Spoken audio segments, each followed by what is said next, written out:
The Frank Sutton Mystery, finally solved and isn't good. Frank Sutton was born Frank Spencer Sutton on October 23, 1923, in Clarksville, Tennessee.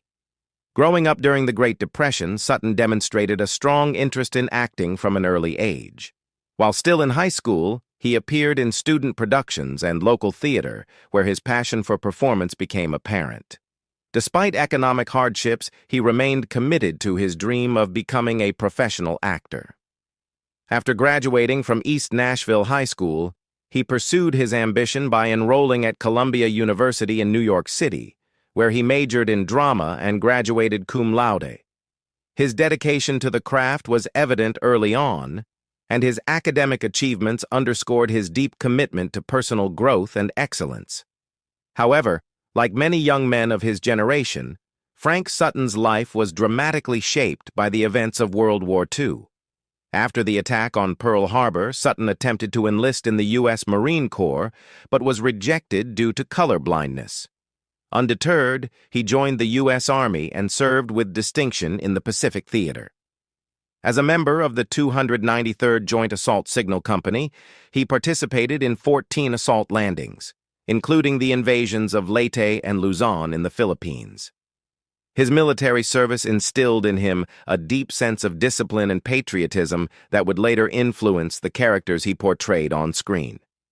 He rose to the rank of sergeant and was honorably discharged after the war, an experience that forever earned him the respect of fellow veterans and fans alike. After returning from the war, Sutton resumed his acting career with renewed determination. He worked in both theater and television throughout the 1950s, gaining a reputation as a versatile character actor. His early TV appearances included roles on programs such as The Edge of Night and the United States Steel Hour. One of his most memorable early film roles came in 1955, when he appeared alongside Academy Award winner Ernest Borgnine in Marty, a critically acclaimed film that won 4 Oscars, including Best Picture. Though Sutton played a supporting role, his performance helped cement his credibility in Hollywood as a serious actor. Despite his early success, Sutton found his true breakthrough in the 1960s when he was cast in Gomer Pyle, U.S.M.C., a spin-off of The Andy Griffith Show. As Sergeant Vince Carter, Sutton played the gruff drill instructor constantly exasperated by the well-meaning but bumbling Private Gomer Pyle, portrayed by Jim Nabors. The chemistry between Sutton and Nabors was electric, and their on-screen dynamic became the centerpiece of the show. Audiences were captivated by Sutton's ability to blend stern authority with moments of vulnerability and humor. His portrayal humanized the archetype of the strict military man, revealing layers of compassion, loyalty, and even affection beneath his character's blustery surface. The show aired from 1964 to 1969 and became a cultural phenomenon, drawing millions of viewers each week. Sutton's performance earned him a place in television history, and his catchphrases, especially the booming "Peel," became part of the American pop culture lexicon. More than just a comedic foil, Sutton brought a sense of realism and authenticity to his role, no doubt informed by his own military experience. His portrayal resonated with service members and civilians alike, making him a beloved figure during a tumultuous era marked by the Vietnam War and changing attitudes toward the military. After Gomer Pyle, U.S.M.C. ended, Sutton continued to work in television, theater, and commercials. He often took on guest roles in popular shows like The Twilight Zone, Gunsmoke, The Untouchables, and Love American Style, showcasing his dramatic range. Though he never achieved the same level of stardom as during his Gomer Pyle days, Sutton remained a respected and admired actor among his peers. In his later years, he focused more on stage work, performing in dinner theaters and regional productions across the country, where he continued to entertain audiences with his boundless energy and charisma.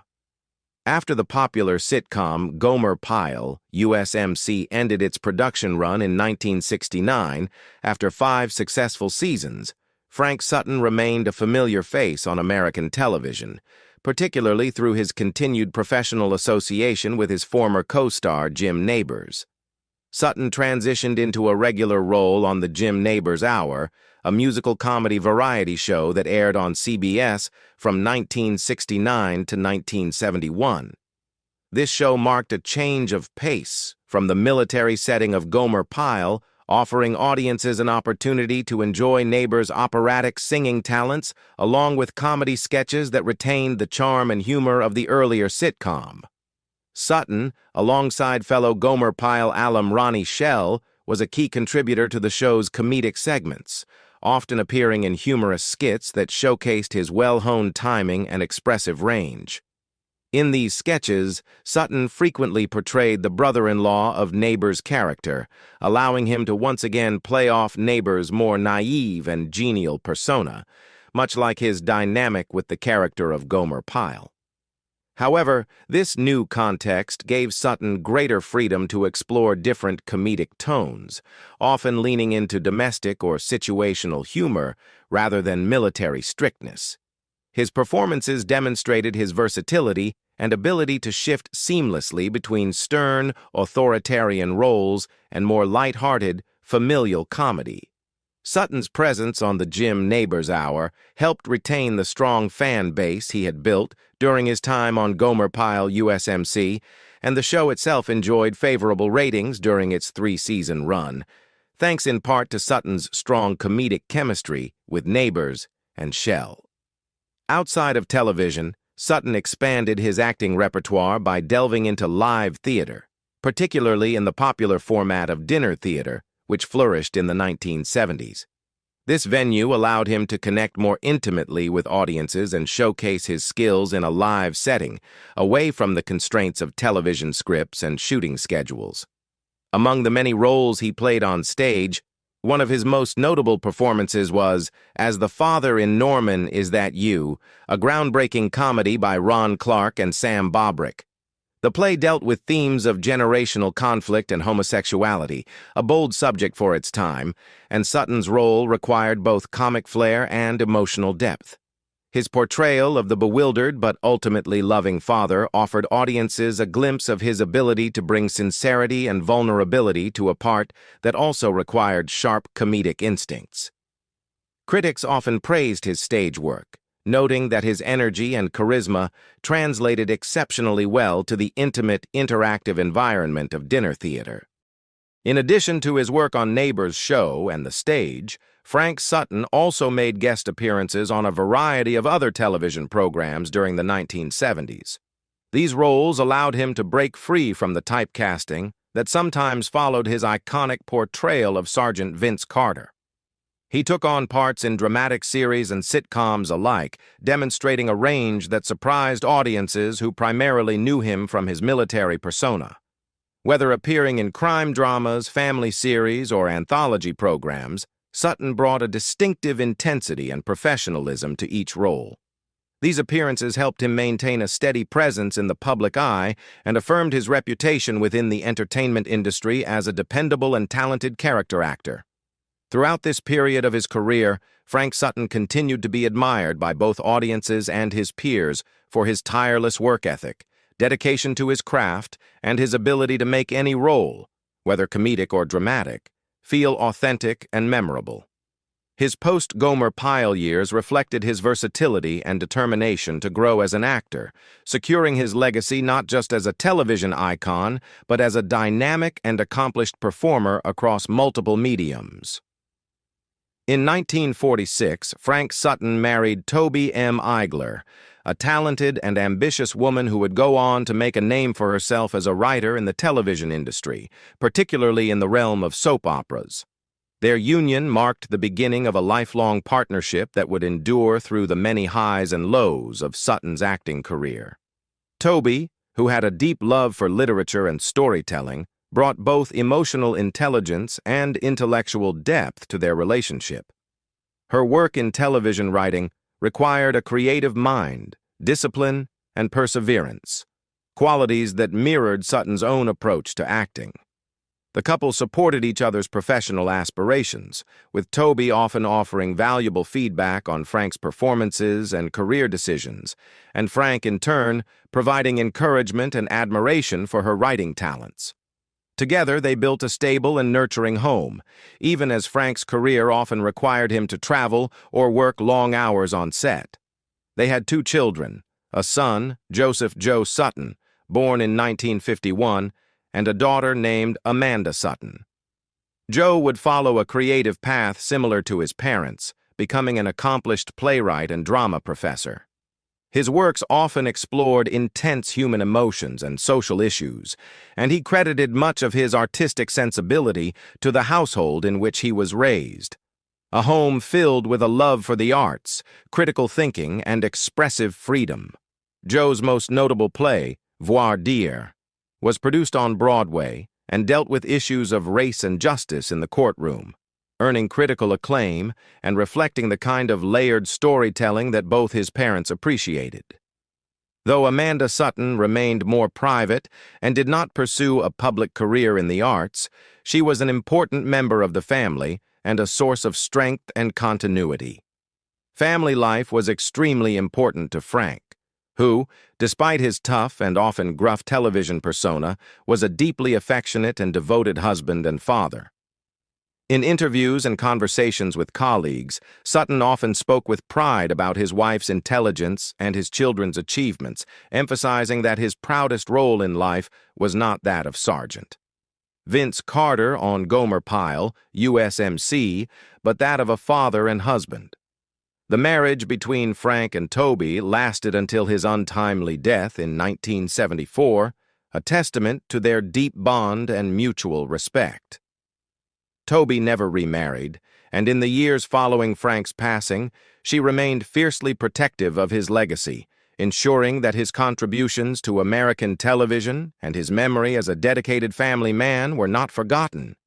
Their enduring relationship, built on love, creativity, and shared values, left a meaningful legacy for their children and for those who knew them. For decades, fans of actor Frank Sutton were left puzzled by the sudden and unexpected end to the life of the man who famously portrayed the hot-headed yet lovable gunnery sergeant Vince Carter on the classic 1960s sitcom Gomer Pyle, U.S.M.C.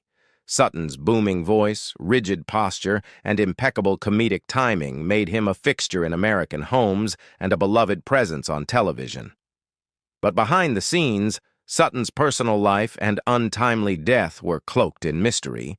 Rumors circulated, half-truths were repeated, and over time, the facts became distorted.